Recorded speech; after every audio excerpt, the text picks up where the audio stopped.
Today I would like to talk to you about the law of Mount Everest. That's law number 4 in the law of teamwork. And the law of Mount Everest says, as the challenge escalates, the need for teamwork elevates. In fact, in your notes, I want to make sure you get this. This law is about gathering and growing a team to accomplish something big. This is a law about gathering your team and growing your team so that you can do a Mount Everest project. Now, let me apply the law of Mount Everest this way. If you're just going to climb a hill, now we're doing this taping today in Atlanta, and Atlanta's got a few hills. It's got Stone Mountain. It's not a big mountain. I mean, I suppose in about an hour and a half, if you want to, you can climb it. If you want to go climb Stone Mountain, you can do that on your own. Isn't that true? You know, just put on your sneakers, put on your jogging outfit, your shorts or whatever, and go over there and just start at the bottom. And about an hour and a half later, you'll be at the top of Stone Mountain. So if you want to climb Stone Mountain, you can do that on your own. In fact, can I tell you something? You don't need a team. You don't need to look around and say, you know what? Today I'm going to climb Stone Mountain.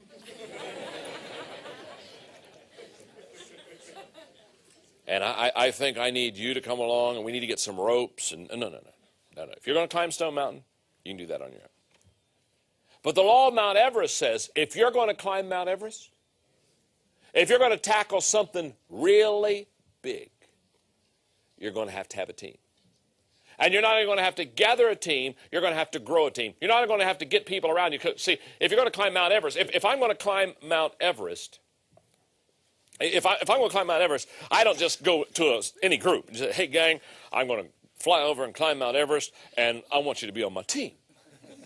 Now, that's not the way you do it.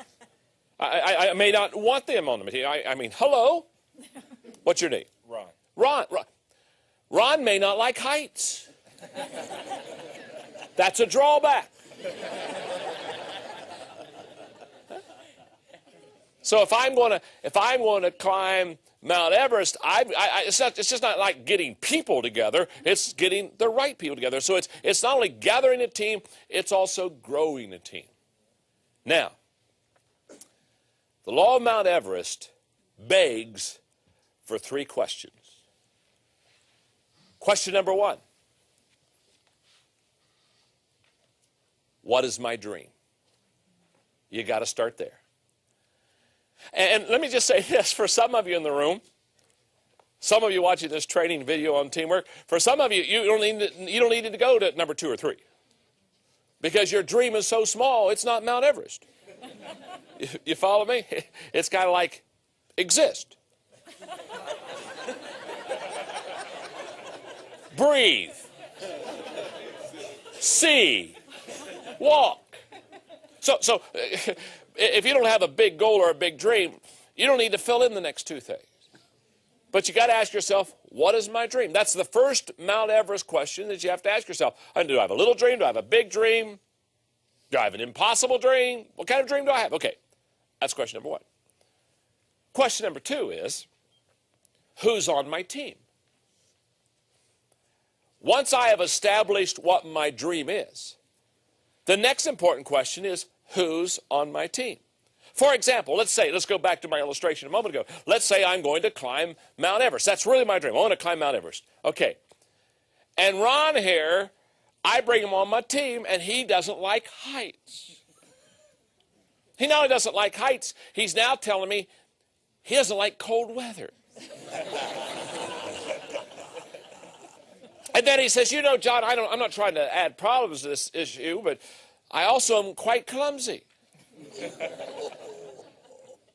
Now, the reason I'm having fun here is, you see, if you've got a Mount Everest dream, you have to understand, you've got to answer the question, who's on my team? I know people who have a Mount Everest dream, and they've got a Disneyland team. Are you with me? You see, if your team is not the team it needs to be, your dream will never be accomplished. That's why many times people say, oh, if you just have a dream, you're going to go to the top. Oh, if you just get a dream, you got a dream. And, they put their dream on the refrigerator or wherever it is. Can I tell you something? Take it off. Some of you don't have a dream, you're just smoking something. The question you got to ask yourself is not what my dream is. The question is, do I have a team that can get me to the dream? If you don't have a team that can get you to the dream, you're in trouble. So when you've got this Mount Everest challenge in front of you, you ask yourself, what is my dream? And then you ask yourself, who's on my team? And then you ask a very important third question. That is, what should my dream team look like? And question number 3, the one we just dealt with, answered and fulfilled correctly, makes question number 1 a reality. When I can answer and fulfill what my dream team should look like, then I'm going to accomplish my dream. The number 1 reason people never accomplish their dream is not because it's not real. I wouldn't want to make fun of anybody. You know what? The saddest thing to me is that people every day die with the dream still inside. That's sad. But the reason they did not accomplish the dream is not because it wasn't a good dream or not because it wasn't even for them. They didn't accomplish the dream because they never built a team around them. So, how do you develop a dream team? If you've got a Mount Everest dream, how do you put together a Mount Everest team? Number 1, know what leaders look like. If you're going to develop a dream team, you want to bring a high caliber of leader on your team. So you've got to know what a leader looks like. Now, everywhere I teach leadership, people ask me the question all the time. They'll say, John, how do I find a leader? And it's a good question because leaders aren't hard to find. They're hard to find. Isn't that true? Non-leaders, they're not hard to find. They're everywhere. That's why, turkeys flock. Eagles, you got to find them one at a time. So if I told you leave the studio and go out and find a leader, it'd take you a while. So what does a leader look like? And you can't find a leader until you know what a leader looks like. When I go to the airport many times, if where I'm speaking or whom I'm speaking to, they know me by reputation, but they've never seen me. It's interesting, the pickup at the airport.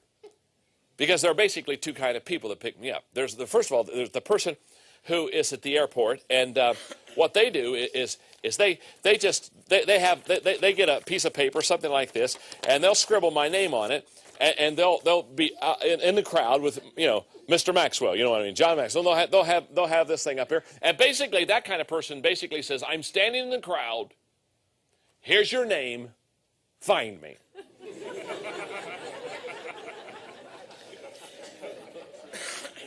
Sometimes I do, sometimes I don't. Sometimes I don't look hard. Sometimes I just go straight to a taxi. Go to my hotel and say, I'm in my room. You find me.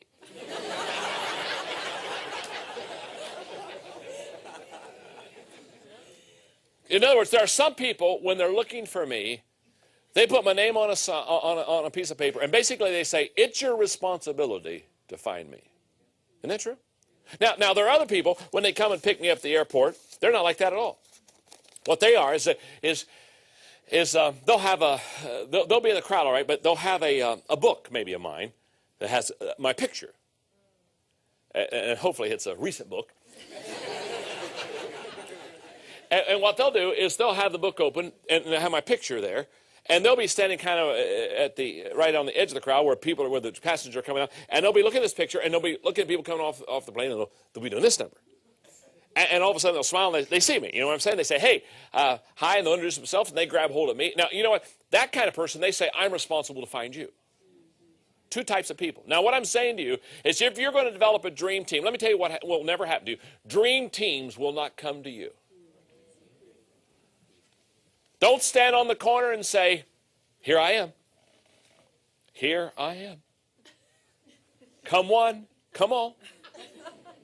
Here I am. Find me. Opportunity is sitting right here. No. If you're going to develop a dream team, you've got to go out and get them. And let me just say 3 things about leaders. 1, leaders are hard to find because there's not an abundance of them. In fact, I've never seen an abundance of leaders anywhere.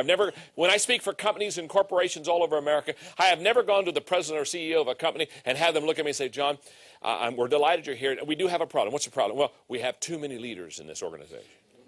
We have too many great leaders. My goodness, we're just loaded up with leaders, and we have a leadership glut in our organization. Never have I found that. Why? Every organization I know, every business I know, every government agency I know, every church I know, they don't have enough leaders. Why? Leaders are hard to find. Not only are they hard to find, leaders are hard to gather. Once you find them, it's not easy to gather those people. Why? Because they have their own mind. They have their own agenda. So you go over to a leader. What's your name, sir? Jimmy. I go over to Jimmy and I say, Jimmy, come on, join my team. Now, if Jimmy's a leader, Jimmy just doesn't jump in line. Hut 2, 3, 4, hut 2, 3, 4, hut 2, 3. You know, Jimmy, he doesn't even move. He's the leader. He looks at me and says, he starts asking me questions. He says, where are you going? How long are you going to be there? What you going to do when you get there? Can I drive?